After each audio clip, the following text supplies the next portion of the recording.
मई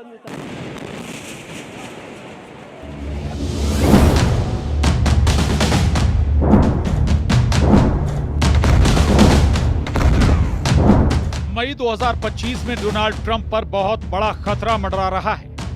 इस महीने के आखिरी 6 दिनों के अंदर अमेरिका को लेकर 3 देश बड़ा फैसला कर सकते हैं। पहला है रूस, दूसरा है इजराइल और तीसरा है ईरान, जिसने बहुत साफ साफ कह दिया है कि वो चाहता तो किसी भी वक्त एटम बम बना लेता, लेकिन उसने ऐसा नहीं किया। क्या ये इजराइल और अमेरिका को बहुत बड़ी धमकी है? 24 घंटों के अंदर कुछ ऐसा होने जा रहा है जिसमें इस बात की गारंटी है कि मई का महीना ऐसी तबाही के साथ खत्म होगा जिसके बाद जून में सबसे बड़ा युद्ध होने का खतरा मंडराने लगा है। दुनिया में 4 फ्रंट सुपर एक्टिव हो चुके हैं या फिर अंगारे अब युद्ध में तब्दील होने लगे हैं। पहला फ्रंट, पुतिन और जेलेंस्की के बीच यूक्रेन तेजी से उबल रहा है। ट्रंप भी अब तक सीज फायर में फेल साबित हुए हैं। पुतिन ने हमले तेज कर दिए हैं। दूसरा फ्रंट, गाजा में इजराइल की बमबारी में सबसे बड़ी तबाही जारी। इजराइल के टैंक गाजा में टहल रहे हैं और अब इजराइल की फौज लगातार नाइट ऑपरेशन कर रही है। तीसरा फ्रंट, ईरान और ट्रंप के बीच परमाणु मुद्दे पर बातचीत अब होगी या फिर फेल हो जाएगी, या फिर ईरान जीत जाएगा। जबकि इजराइल की तरफ से हमले का खतरा देखते हुए ईरान में सैकड़ों छात्राएं परमाणु प्लांट के पास पहुंच गई हैं। चौथा फ्रंट, यमन भी एक्टिव है। यमन की राजधानी सना में हजारों लोगों ने एक बार फिर इजराइल को ललकारा है।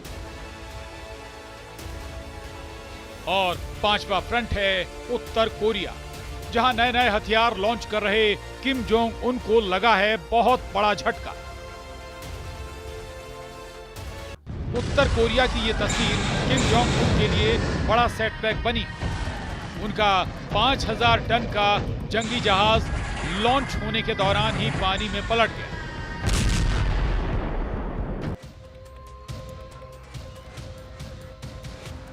सैटेलाइट से ली गई ये तस्वीर पूरी दुनिया में वायरल हो गई और बहुत ही जिल्लत महसूस कर रहे किम जोंग उन ने अब इसके लिए शिपयार्ड के चीफ इंजीनियर समेत 3 लोगों को उल्टा लटकाने की तैयारी कर ली।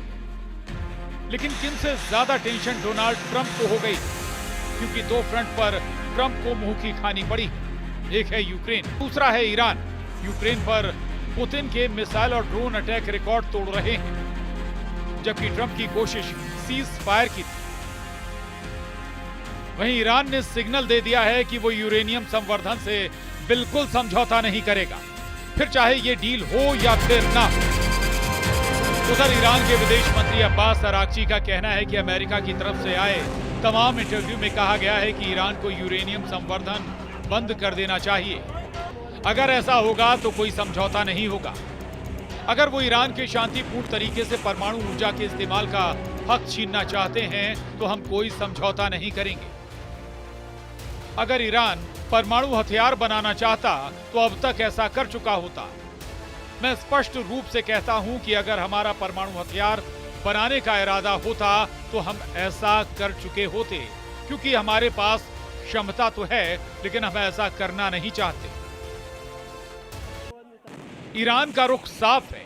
ईरान ने 2 टूक बोल दिया है कि वो परमाणु बम नहीं बनाएगा। इस पर डील पक्की है, लेकिन वो यूरेनियम का संवर्धन रोक देगा, इस पर डील कभी नहीं हो सकती। परमाणु बम ना बनाना ये ईरान का हमेशा से वादा रहा है और अब उसकी शर्त बताती है कि ट्रंप और ईरान के इस परमाणु डील वाले मुकाबले में या तो वो जीतेगा या फिर ट्रंप की कोशिश फेल होगी। ईरान के कड़े रुख और पुतिन के मिसाइल अटैक के आगे डोनाल्ड ट्रंप लाचार नजर आ रहे हैं। ट्रंप को ईरान और रूस से लगातार ऐसा चैलेंज मिल रहा है जिसका जवाब उनके पास नजर नहीं आ रहा। यही वजह है कि इजराइल अब बहुत बेताब हो गया है, क्योंकि उसे लग रहा है कि जिस तरह ट्रंप यूक्रेन को लेकर पुतिन के सामने कमजोर पड़ रहे हैं, उसी तरह ईरान के आगे भी ट्रंप की बिल्कुल नहीं चल रही। या कहें कि ट्रंप के सामने ईरान ने ऐसी शर्त रख दी है जिसे माना जाए तो इजराइल हार जाएगा और अगर ट्रंप ने उन्हें नहीं माना तो वो खुद हार जाएंगे। इजराइल ने अब लेबनान मोर्चा भी फिर से एक्टिव कर दिया। हिजबुल्लाह की लीडरशिप को खत्म करने के बावजूद इजराइल का ऑपरेशन खत्म नहीं हुआ। ये धमाका बता रहा है कि नेतन्याहू का युद्ध नहीं रुकेगा। फिर चाहे वो गाजा हो या फिर लेबनान, गाजा में अब तक करीब 54,000 लोगों की मौत हो चुकी है, जबकि 1,22,000 से ज्यादा लोग घायल हुए हैं।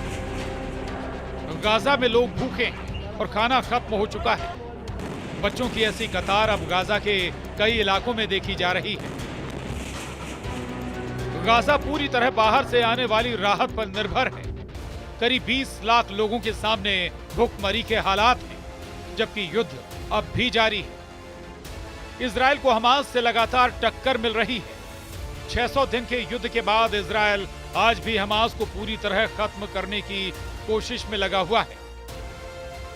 उसके 20 से ज्यादा बंधक अब भी हमास के कब्जे में हैं। जब तक ये बंधक आजाद नहीं होते तब तक इजराइल का ऑपरेशन खत्म नहीं होगा।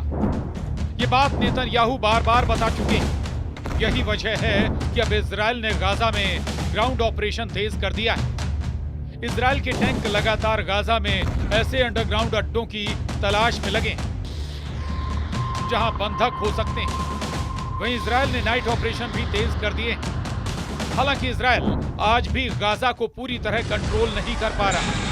इस बीच नेतन्याहू का फोकस ईरान पर है, क्योंकि उनको गाजा से बड़ी वॉर जोन ईरान नजर आने लगा है।